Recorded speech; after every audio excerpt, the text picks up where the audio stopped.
History never told you the truth about the deadliest bomber. What you heard wasn't what happened. That sleek, beautiful aircraft they showed you in those textbooks, the Avro Lancaster, Britain's so-called guardian angel, it was a mass murder weapon.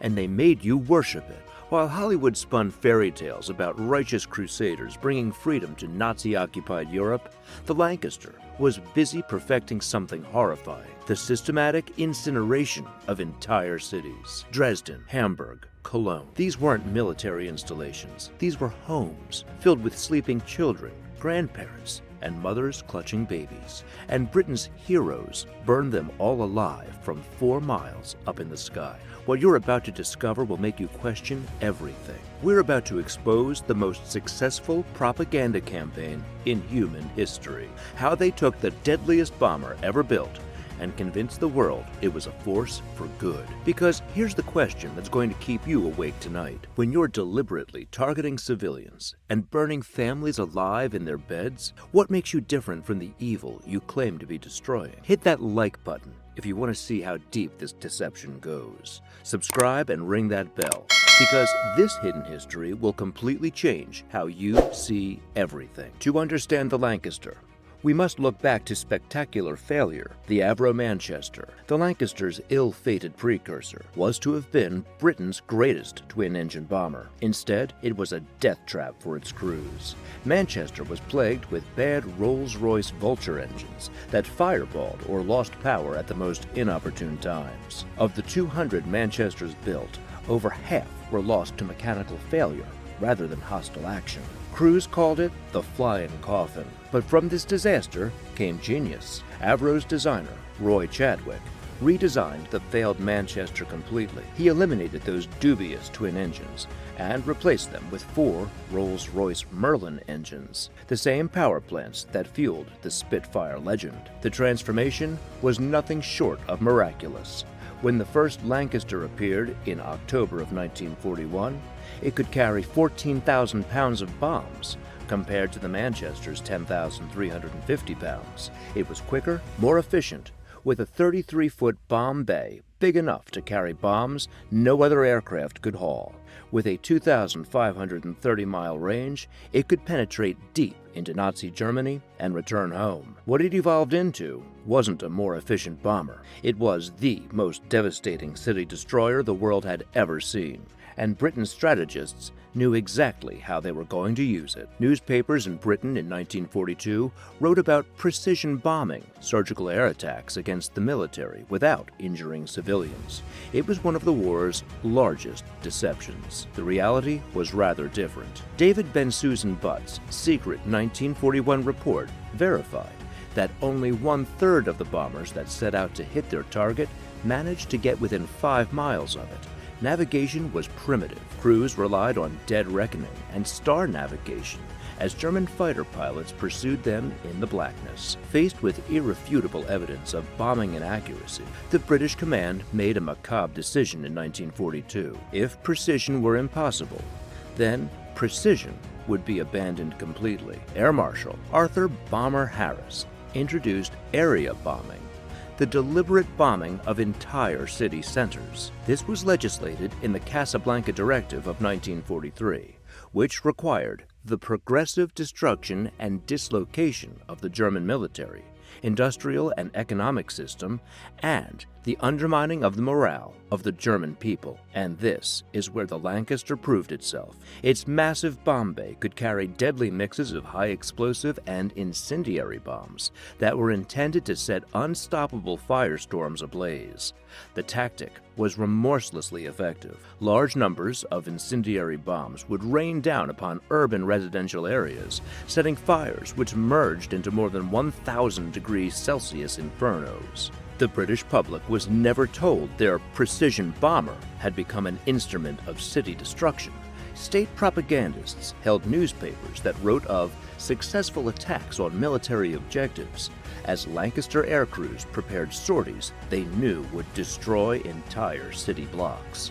To the young pilots who flew them, the Lancaster was a lifeline and potential tomb. Each bomber carried 7 men, usually barely out of their teens, joined together by shared danger that few civilians could comprehend. The statistics tell a bleak tale. Of every 100 aircrew who embarked on operational tours, less than 25 lived through the required 30 missions in body and soul. The overall casualty rate for Bomber Command was 44.4%, higher than that of any other British military branch. These were not mere figures of speech. Squadrons glanced at the notice boards every morning to know which friends had not returned. Empty beds were somber reminders of mortality. The RAF soon shifted the belongings of missing airmen to prevent psychological breakdown among survivors. Crews developed elaborate superstitions to cope. Lucky mascots, pre-flight rituals, and good luck charms became psychological landmarks. That famous Lancasters for sugar flew 137 operations, a statistical impossibility, its crew attributed to their nose art paintwork.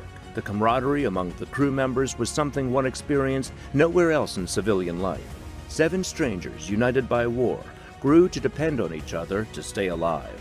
When a crew was lost, a squadron was ruined, and the typical age was 22 years old. Boys charged with depositing weapons of mass destruction into the belly of the beast, night after night. But incredibly, morale was satisfactory enough to endure the bombing campaign for nearly 4 years. Bravery that entailed entering a Lancaster, knowing the odds, is one of the greatest examples of extended bravery in war history. 16th May, 1943. Operation Chastise, to be remembered as the Dambusters Raid. Barnes Wallis's innovative bouncing bomb would bounce across water to explode against the dam walls. Delivery conditions were incredible. Exactly 60 feet altitude, 232 miles per hour, 425 yards range from target. 617 Squadron was led by Wing Commander Guy Gibson himself, choosing to hand-pick seasoned crews. 6 weeks of suicidal, low-level flying training over reservoirs in Britain prepared them. 19 specially modified Lancasters took off that night. Bomb bay doors removed, complex spinning gear installed. The effects were spectacular and costly. It took 3 attempts before the Myrna Dam collapsed. The Eider Dam also fell, and the Sorpa was undermined. Water poured down valleys by millions of tons, destroying bridges, railways, and factories, but also villages and homes. German sources report 1,294 died as a result of the floods, of which 749 were foreign workers and prisoners of war who were not warned. The strategic effect was less than anticipated. Most of the infrastructure was restored by German engineers within 5 months. The cost in human lives for Bomber Command was catastrophic. 8 of 19 Lancasters were lost, and 56 aircrew were killed, a loss rate of 42%. Gibson himself would not survive the war, being killed in 1944. Propaganda was more important than strategic value. The Churchill government needed a morale-boosting victory, demonstrating British capability. The Dambusters provided that legend, rapidly mythologized and obliterating modest gains. In irony, the precision raid victory was used to justify the area bombing campaign, the deliberate incineration of entire city areas in preference to individual targets. By 1944, Barnes Wallis designed earthquake bombs that transformed air capability. The Tall Boy, 12,000 pounds, 21 feet long, to penetrate 16 feet of concrete before exploding. Only the Lancaster could drop these giants. The Tall Boy's initial mission was against the Somer Railway Tunnel in June 1944.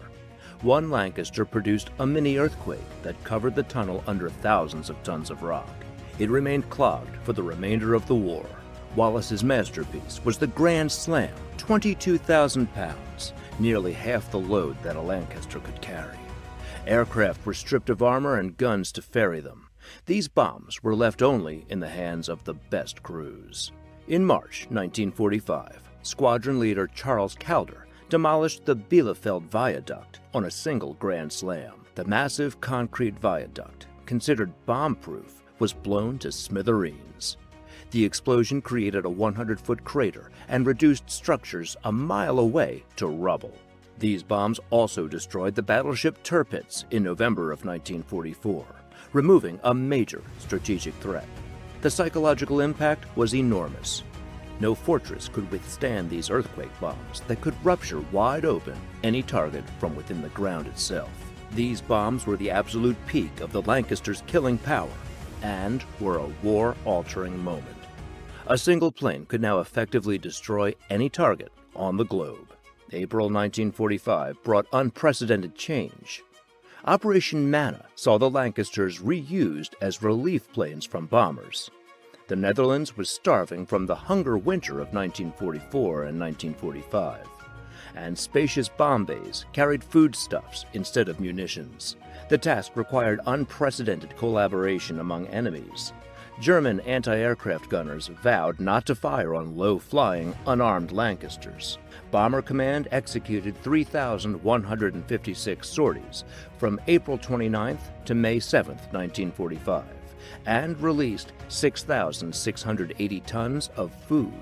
Rather than running in fear, Dutch civilians came forward to spell out thank you messages in white bedsheets and flowers. Operation Exodus followed.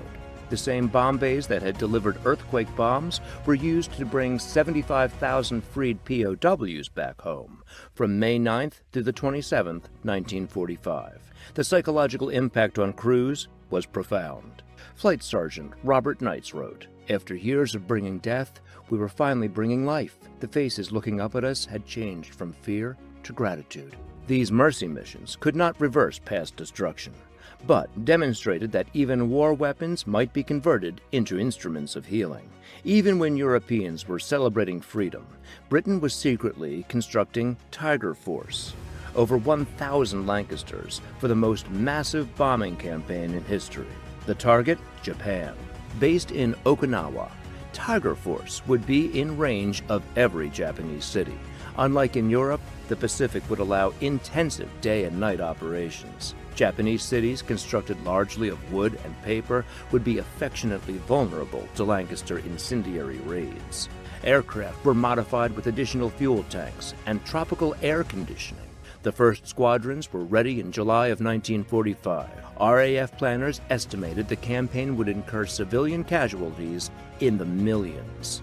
But the atomic bombing of Hiroshima on August 6th and Nagasaki 3 days later forestalled Tiger Force's development.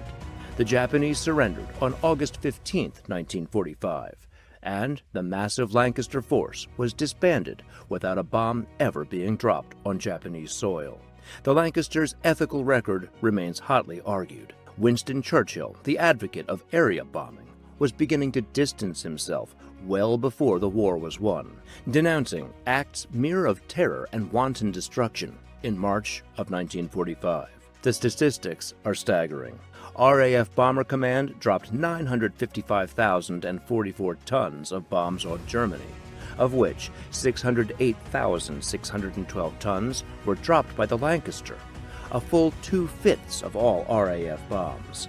German records suggest 400,000 civilians died in Allied raids, most in Lancaster attacks. Bomber Command also cost an enormous amount. Out of 125,000 airmen, 55,573 died, a 44.4% fatality rate.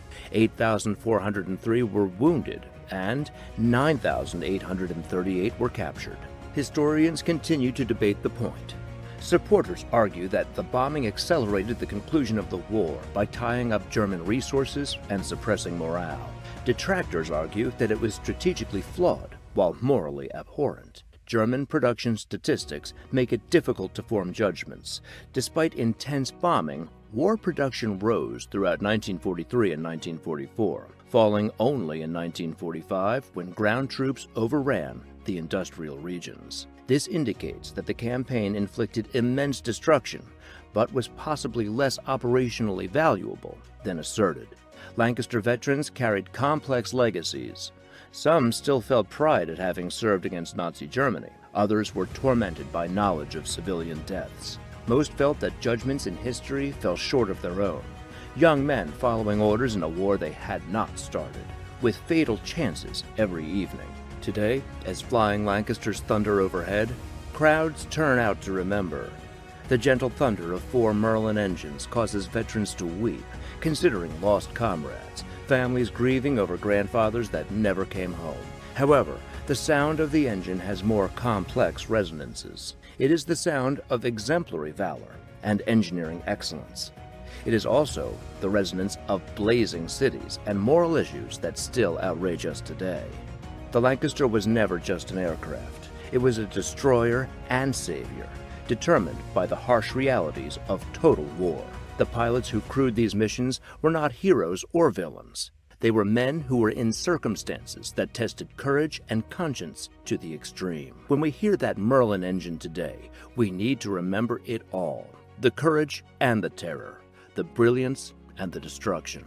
Only by understanding the full richness can we learn from the moral issues that Lancaster represents. The Lancaster's past forces us to grapple with difficult questions regarding war, morality, and the price of victory. What do you think of this rich heritage? Leave your comments below. If this in-depth look told us new, unseen stories, like this video, subscribe, and ring the notification bell for more lesser-told histories that challenge what we think we know about the past.